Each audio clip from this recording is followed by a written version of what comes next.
Hello and welcome back to iCentral. My name is Erin Whitus, and today we are going to be hearing people's thoughts and feelings towards the Vegas shooting that happened on October 1st.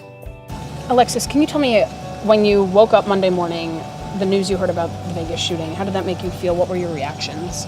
It really made me sad, to be honest. Overall, just really sad, because it's people out here in the world that actually will do that to people, not just one person, but hundreds of people.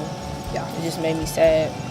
I think it's very horrific how someone could do such a thing to as many people as they did, and I also feel that it's hard for families and their community to cope with what happened and how they can affect that. Of course, it was really unfortunate. I woke up Monday morning and I was just like, "Whoa, what happened?" And because I was on Snapchat and I saw Mandalay Bay was trending, and I know what it was. Like, I knew the hotel, but like I didn't know like something crazy like happened. Like, yeah. I mean, it's definitely very sad. It's very heartbreaking to know. Just all the things that have been going on, especially something as big as this.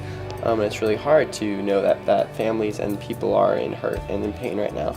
And so, that the idea that it's a mass shooting, as far as gun control and, had he not had access to these things or these types of guns, do you think that might have played a difference? What are your thoughts on that? There's too much easy access for it, especially the type of guns that he had, those assault rifles. Like, it's too much access for it. And they said he had over 10 of them in his room. There's no way you should be able to get that many guns. I don't necessarily think that it's the guns themselves. I feel like it's about who's operating them, and I feel that the community as a whole should just try to do more to keep the positivity in, because I feel like a lot of it has to do with how that person who committed this harm felt being in that community. America just needs stricter gun control laws, but NRA lobbyists are paying off everyone. And it's not just that, it's interpretation of the Second Amendment, which it does suck. I'm not saying that we can't protect ourselves, but I don't think the Founding Fathers would want us with Bushmasters. I do think that, if someone has like a motive of just wanting to do this act, they're gonna find a way to do it. And I'm not necessarily sure how we can help, as far as whether stricter gun laws will help or whether, no gun laws will help. Again, like it's hard to say what will actually help, because, we're not living in that world right now. And so it's hard to know what will actually make a difference. And then moving forward, is there anything that you're trying to do in your own community or offering support for those who were affected? How do you think you can move forward maybe in a positive light from this? Well, I'm from St. Louis, so it's like violence everywhere.